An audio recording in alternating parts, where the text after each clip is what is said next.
rocking band and still get people dancing. Absolutely. Absolutely right. You don't have to be one or the other. It's like just get a bit of everything. Hi, I'm Steve Smith from The Vapors, and you're listening to All Over the Place podcast, where the funsanity never ends. Hello and welcome back to All Over the Place. I'm your host, Eric Portvazic. As always, everyone, thanks for listening. Thanks for sharing. Thanks for subscribing. Continuing yet again to explode. We are reaching more people all around the globe and here in the States as well. And thank you so much. Cannot do this without you. And we are very, very grateful. And as always, I am grateful to have by my side Mr. Jim Culver. How are you, Jimmy C? I'm great. How are you? Life is grand. Life is grand. And I mentioned the States. I mentioned the globe. We have with us coming on the show today a member of the band EMF who is getting set to go on the road. We're going to talk about that both here in the States and around the world. So please welcome to All Over the Place, Mr. Ian Dench from EMF. Ian, thanks for joining us. Thank you for having me on. It's great to be here. Well, we can't thank you enough. I mean, my college years were EMF, and as a DJ, unbelievable, packing the dance floors, loving that, and the remixes of that. I'm a remix as a DJ, just a remix kind of guy. So thank you for all of that stuff. And you've got a new album up, well, newish, came out last year, the Beauty and the Chaos. You guys are touring off of that now, and just what's it like for you to be out there again? Of course, you had the album in 2022 as well. So and now, like 2 years after that, you're on the road. A year after that now with Spacehog. What's it like getting back out there and playing the new stuff and the old stuff? It's amazing. We did a 30th anniversary show about 2022, a year late because of the pandemic. And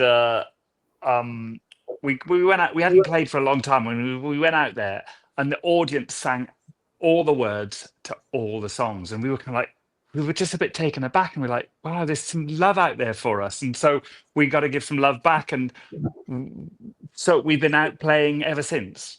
And there is love out there. And so we're just giving some love back. Well, I know I'm looking forward to you guys are going to be rolling out. It's basically West Coast dates, a little bit of here in the desert and some Colorado as well, some of the mountains out here in the States. But you're going to be playing Crescent Ballroom, one of my favorite places. No, not one of my favorite places to see a show here in Arizona, in Phoenix. So I'm going to be seeing you guys in June. I think it's on June 23rd. But you're kicking off like a week or so before that in California, and you're hitting the road with Spacehog. What brought you two bands together? Some early and mid 90s awesomeness. So what brought it together?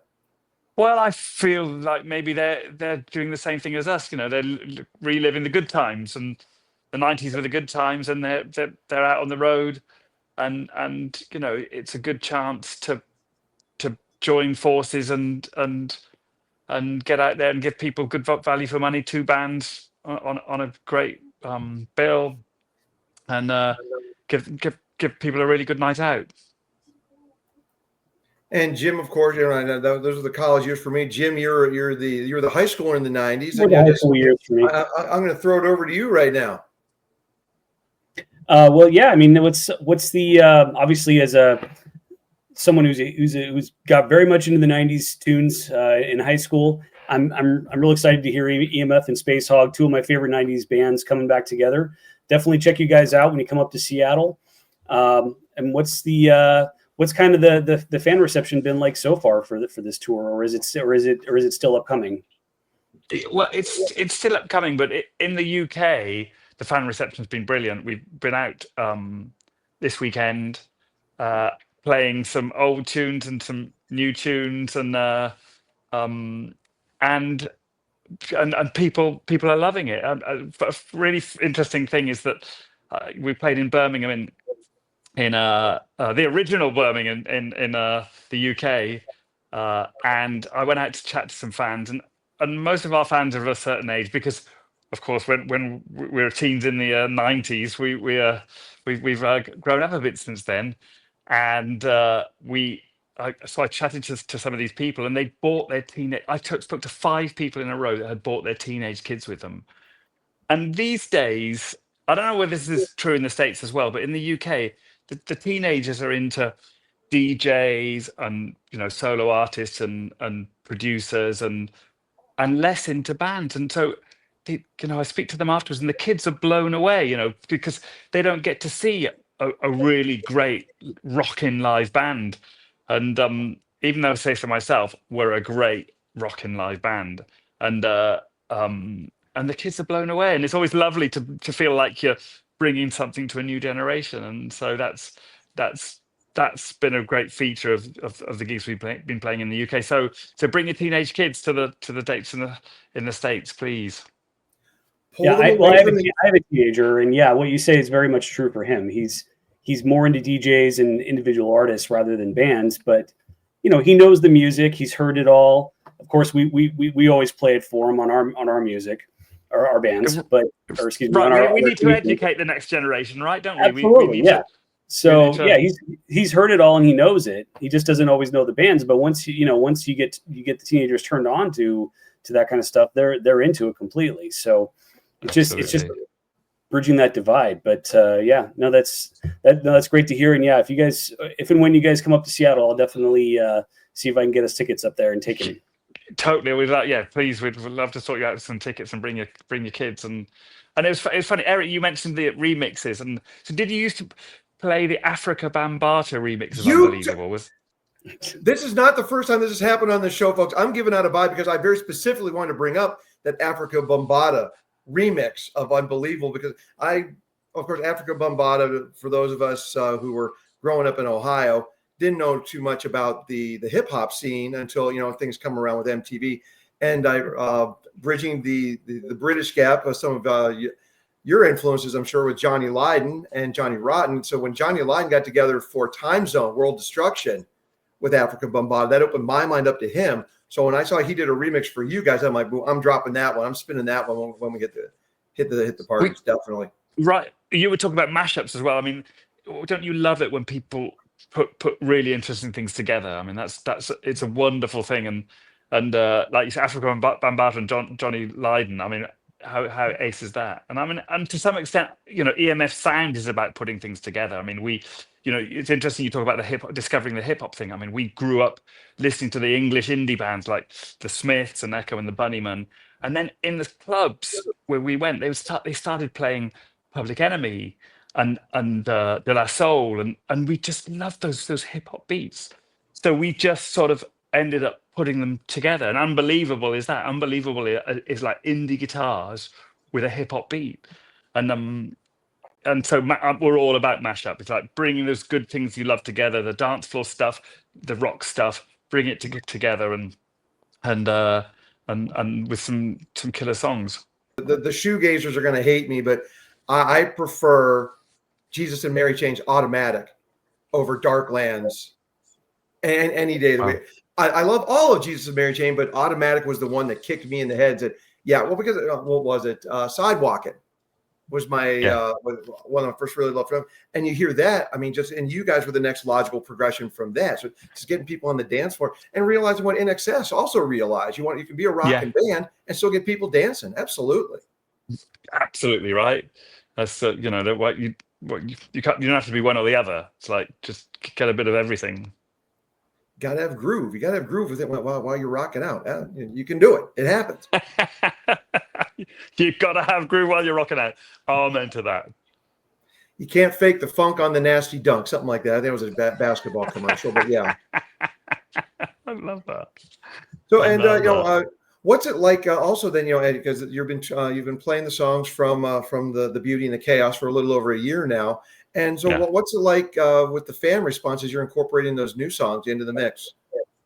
Well, can I say that the people say that those songs sound like they've always been in the set, and which is a real compliment to us. We were lucky enough to reconnect with our producer Ralph Jezard, who produced Unbelievable and our first two albums, Schubert Dip and Stigma. He'd been living in the States for a long time, and when we went to do Beauty and the Chaos, we sort of shot him a message and said maybe he could do a remix because he's out there.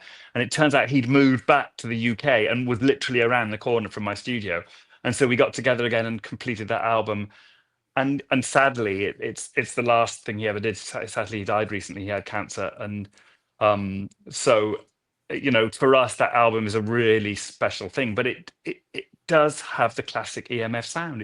It was back to Ralph was really good at bringing those sonic elements together, the rock and the dance floor elements, and making them work together. And he just had a real touch for that, because he'd grown up playing in punk bands and then ended up doing lots of remixes. He did the 20 Seconds to Comply remix, which was quite well known, and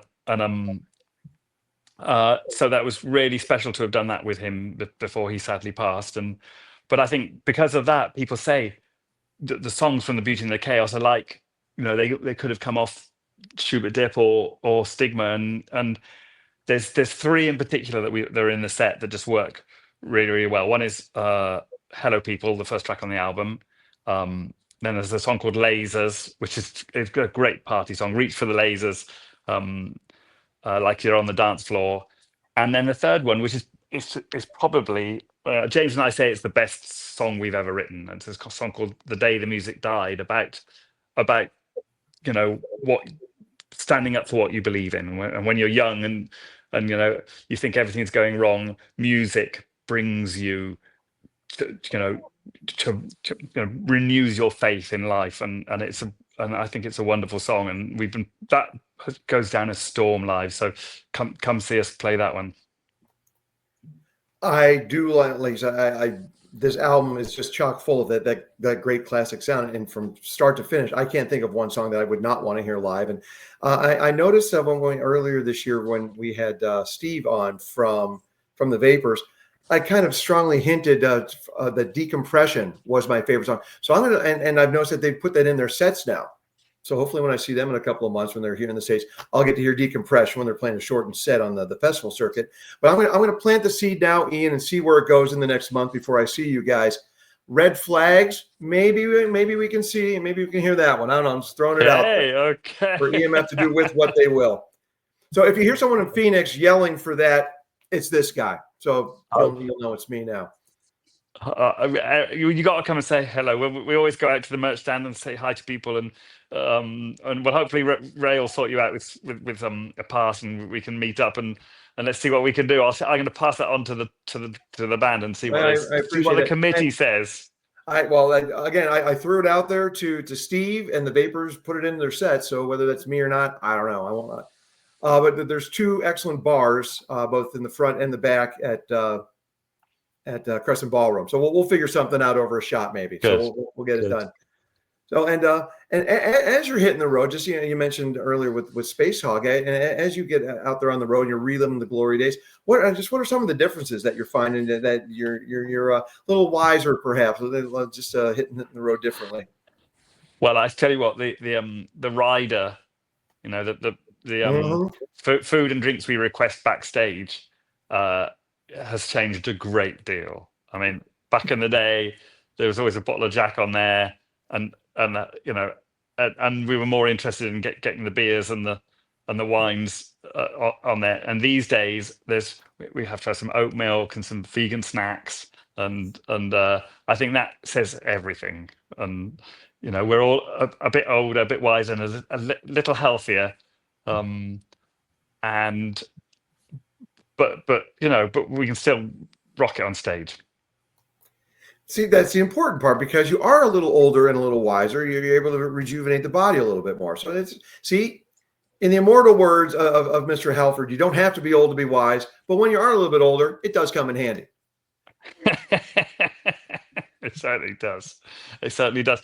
But it's sad because in a way we end up in exactly the same state, because back in the day we would have had a headache the next day, and now we have just the same headache, but it's just because we're old and not because we've had too much to drink, and we just spent too long on the bus. But gotta get some ibuprofen in those riders. But you know what? The funny thing is that my knees are going. I got a bad back, but I get out on stage and it just disappears miraculously. Adrenaline is the greatest cure for everything. It's like I play a Gibson Les Paul Custom. It's like the heaviest guitar you can get. It's made out of mahogany, and that's why it's got such great sustain on it. But you know, it's really, to jump up and down with that thing is really heavy. But it's like it's nothing. It's like it weighs a feather, and because I love being up there, and when people start grooving and shouting, and I forget about any pain in my back, and it's a wonderful thing. Awesome. No offense to Rick James, but adrenaline, it's a hell of a drug. It's a hell of a drug. Hell of a drug, that one, and that's a natural one. And in addition to EMF, you've had you guys took a break in the late '90s, and then you leapt into some pretty interesting things. You've been an A&R exec, you've been a label head, and you also have penned some hits with some pretty heavy hitters in the dance world, whether Shakira or Beyonce. And how did you? Well, I mean, with your experience with EMF, how did you translate that into working with these people who love putting butts on the dance floor? It just, when EMF finished, I just started making music with people I loved, which is what I've always done. And one of the people I made a record with was a girl called Amanda Ghost, and we wrote some songs together. And we were touring in the States, and she met somebody that said, "Oh, I'd like you guys to write a song for Beyonce." And she called me up. She said, "I'm not sure whether this is for real, but let's go see this guy and see what happens." And we turned up at this address in New York, and lo and behold, it's the Universal Building. Well, we thought this looks hopeful. We go up to the floor, meet a guy called Tata Smith, lovely guy, and he said, "Oh, there's somebody I want you to meet." And in walks Jay-Z and Beyonce. And we're like kind of a bit like gobsmacked, and Beyonce said, we'd love you to write a song. We love Unbelievable, and we'd love you to write a song. And I said, and Amanda and I, we take time to write songs. Sometimes it'd be weeks or months, and we said, well, perhaps we could get to know you and write a song. And she said, no, I haven't got the time for that. We've got this great backing track. It's got some Spanish guitars for Shakira on it, and it's got some good hip hop beats for me. And nobody's managed to write a song on it yet. We've tried a few times. Give it a go. We've got the studio booked tonight at 8:00, and write a song and see what happens. And we'd never written a song in a day before, but Amanda and I went to the hotel. We got a guitar. I mean, my guitar roots are Spanish guitar, and she was half Spanish as well. And we loved hip hop, so we just did something about this. These two girls, they've both been cheated on by the same guy, and that was Beautiful Liar. And we went to the studio that night, played it to Beyonce. She loved it, and it was out in a month. And it was just the most amazing thing. And it was just one of those moments where everything came together. And from then on, we wrote some hits for Shakira. We wrote Gypsy for Shakira. We worked on I Am Sasha Fierce album. Just enjoyed writing songs. Ended up working for Epic Records in New York. Had a fabulous time. But I think for me, it became too much about the business.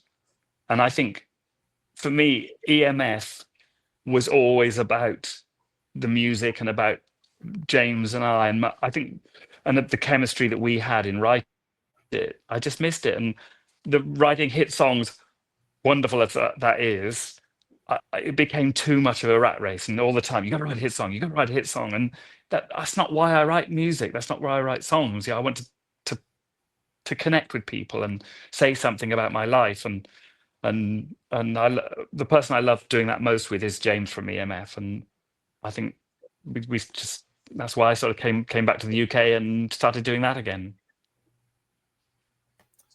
Love it, and thank you for getting back out on the road. And of course, you're going out with Spacehog now, so you've got the Titans, couple of Titans from the '90s.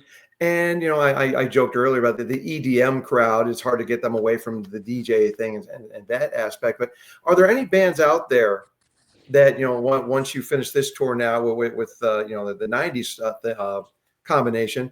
Any bands like whether it's Blue Stones or maybe Royal Blood that you would maybe want to take on the road with you, and or either those bands or any other bands that are on your radar for us? Yeah, I mean, we did a tour with Jesus Jones last year, which was great because we got to know those guys. And back in the day, there was always a bit of rivalry, but now they're just our friends, and it was so great to be on the road with them. We played a few shows with Stereo MCs, and that's great. And there's a great festival in the UK called Shine On, and it's like a 90s nostalgia festival, and there's so many great bands. Happy Mondays play there. And The Farm, and just a lot of those great UK bands from the 90s. So yeah, very, very much.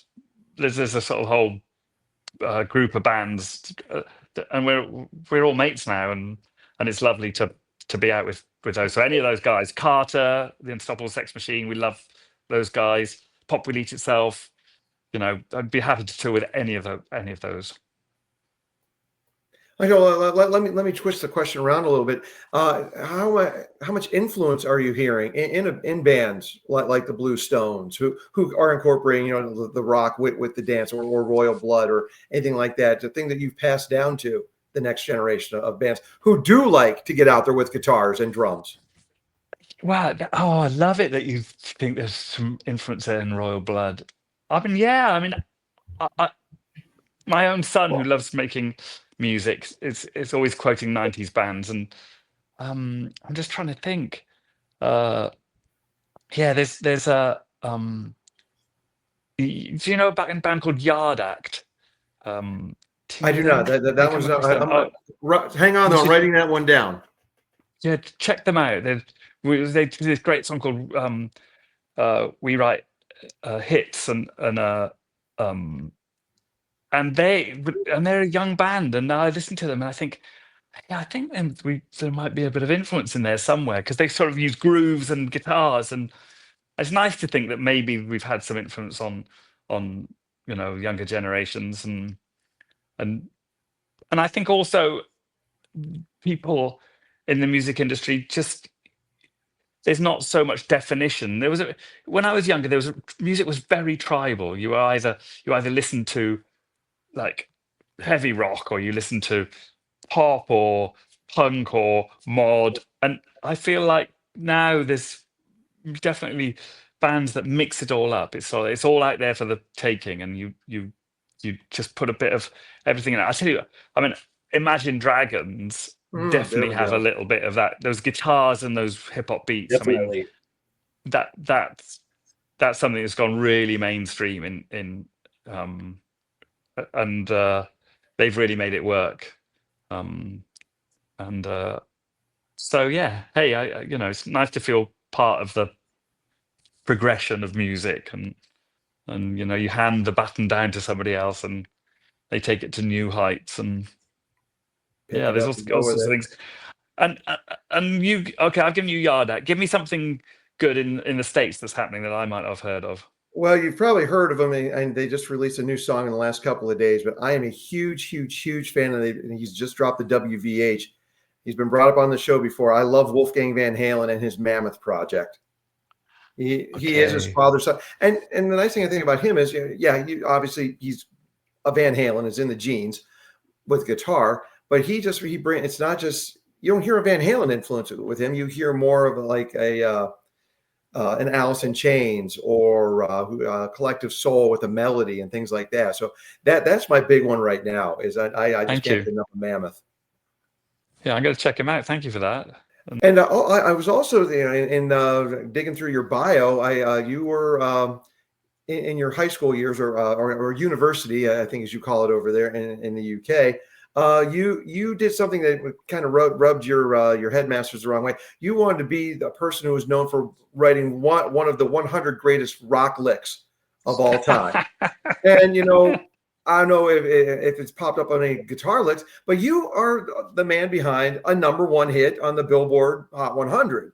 So and that's what I was mentioning to Jim before. You're our first number one Billboard here on the show. So tip of the all over the place cup to that one. So thank you. So when you go back to your university days, is there anything up there on the wall saying, "Hey, here's a guy who hit #1"?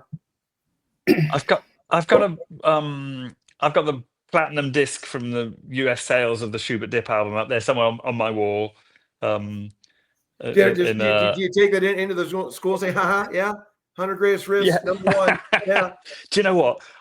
I did go back to my school and do a the speech day speech for them recently, and I brought my guitar in because when I the first music I really loved was the Sex Pistols. When I first heard it at the school disco in about 1977 or something, and so I brought my guitar back in, and usually they have the people from their school that have done well, are like a businessman who's started his own business and done well, or somebody who joined the army and became a major or something, and to go back into the school and do the speech day and so give the awards for the children who've done well that year.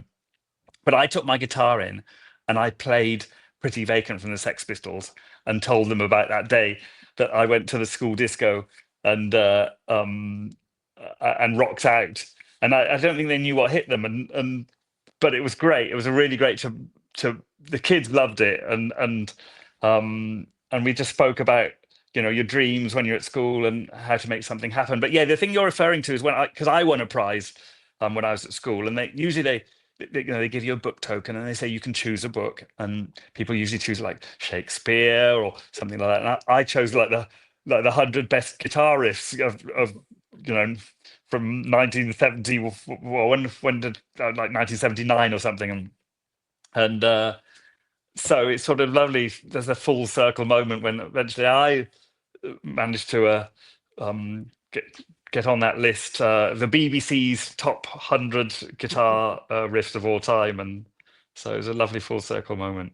I do dig here. So, as someone who played in band way back in my elementary school days, Jim, of course, has the same experience with the music in his younger days. And Jim continued to play drums in the band, and God, what instrument didn't I play through the years?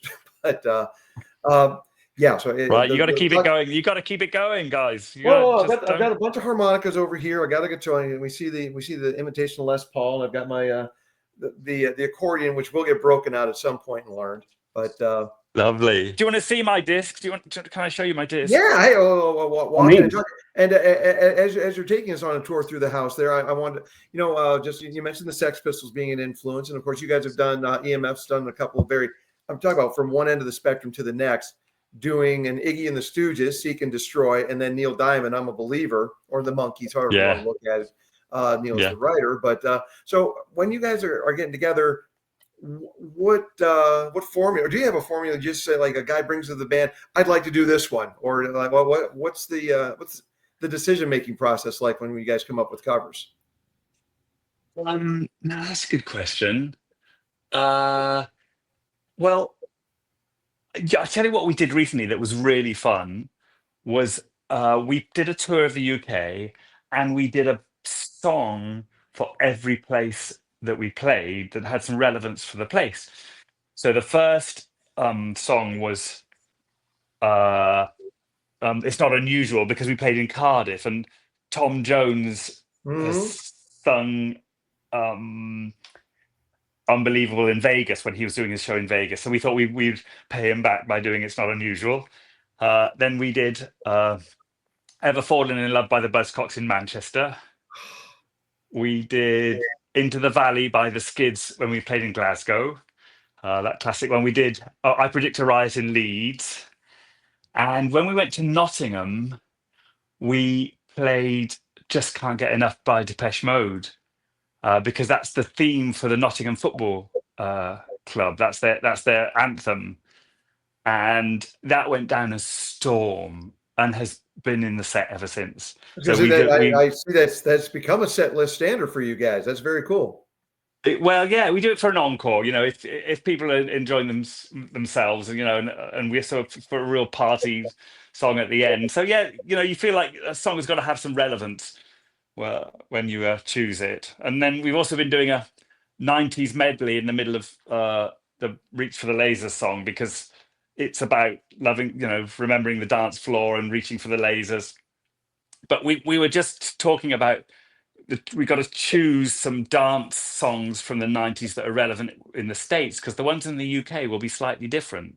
Mhm. So, you know, we need to come up with could we do Pump Up the Jam in there? We do Breathe by The Prodigy, and we also do a Jesus Jones song, because we were doing that on the tour with Jesus Jones as a homage to them.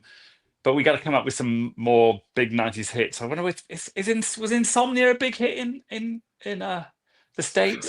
Well, By I was Faithless? DJing, so I mean, you're talking to someone who like was bridging that gap. It was more like hip hop was really taken over, and that made my life as a DJ easy. Whether it was Montel Jordan, or then later in the decade, Spice Girls were big here. Well, big everywhere probably, but it was.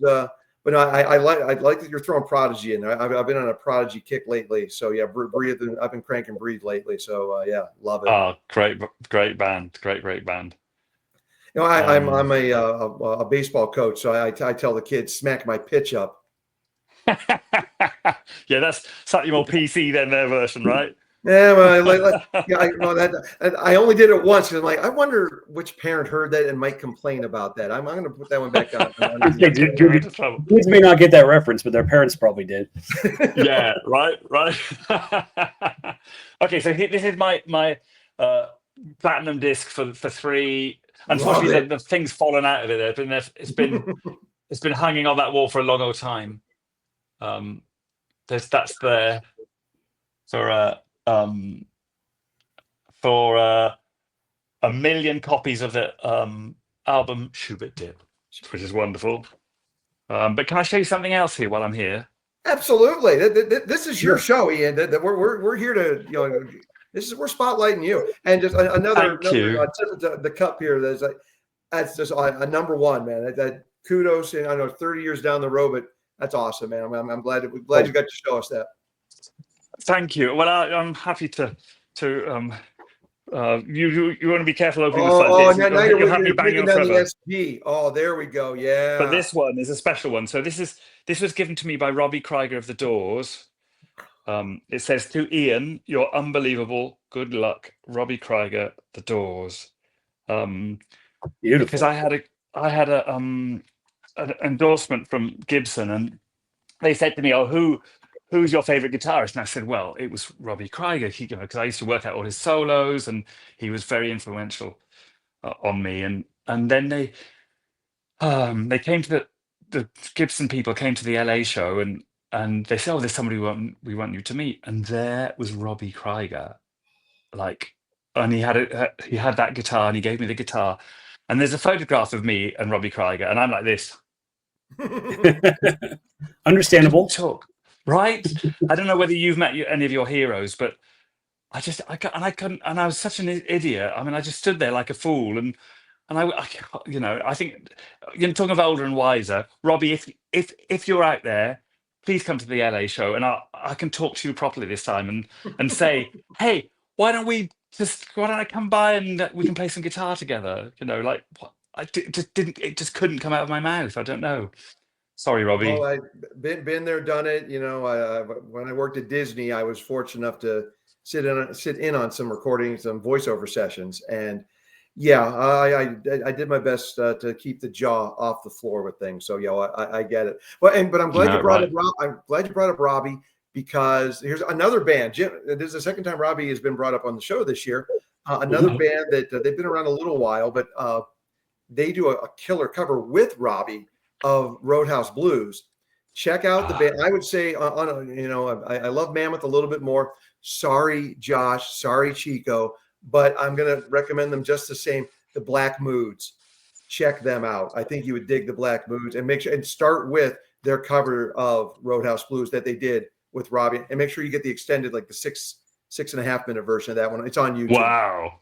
6.5 minute version. Okay. The Black Moods. Wonderful. I'm going to write that one down as well.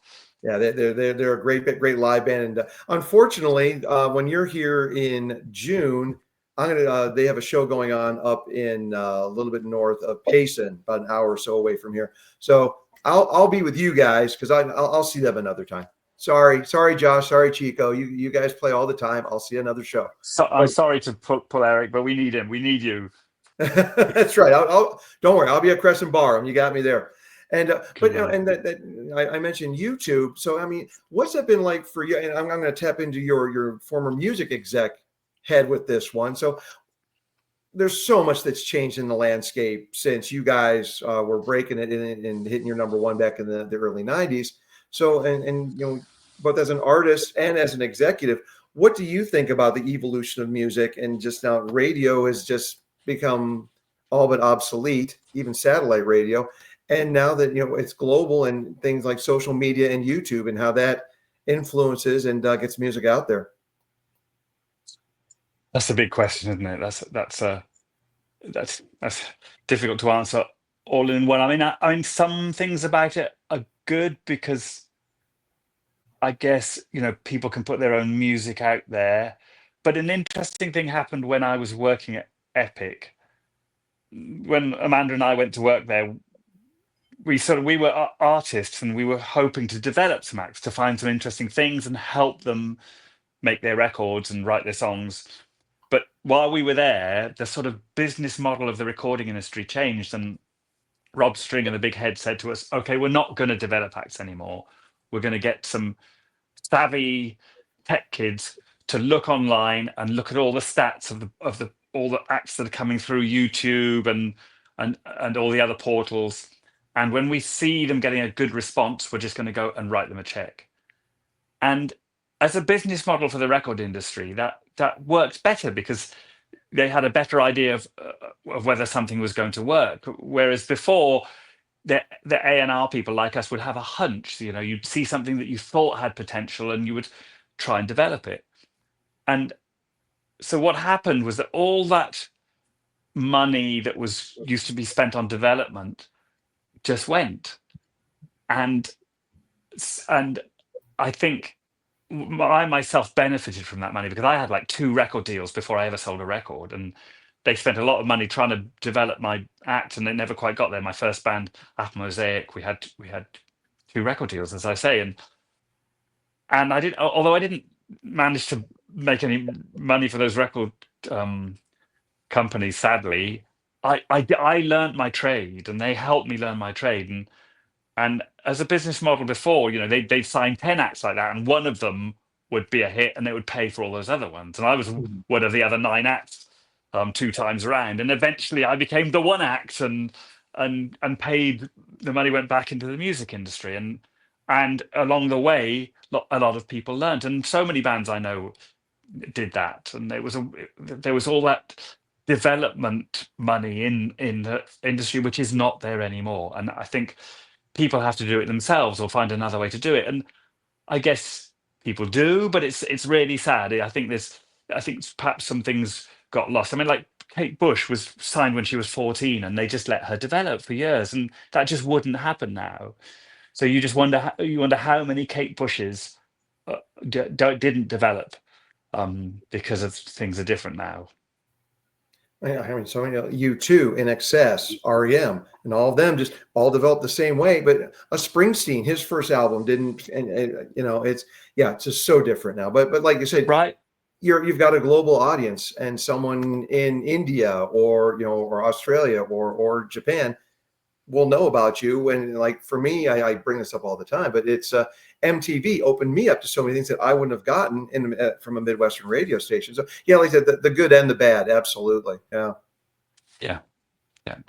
The good is coming, and we mentioned earlier, they're going to be on the road. EMF is going to be on the road with Spacehog here in the States starting in June, then heading down to Australia.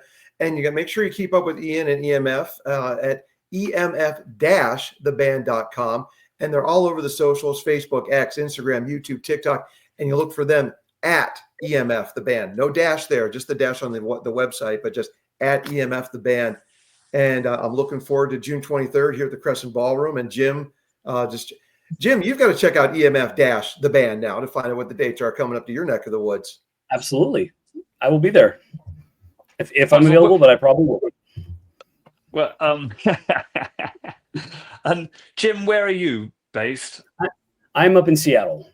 up in the Great. northwest. Guys, you're both close to us. Well, I'm hoping I get to see both of you when we're out on tour in June. And Well, that glass you tipped earlier, Ian, what's in it?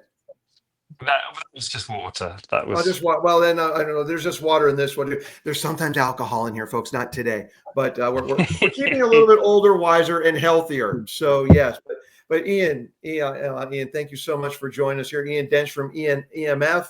Check them out on the website. Thank you. If you're on the West Coast or in Australia, check them out later this year.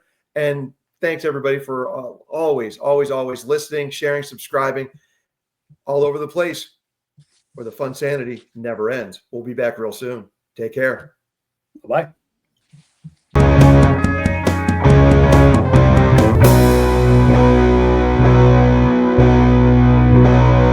All over the place, where the fun sanity never ends.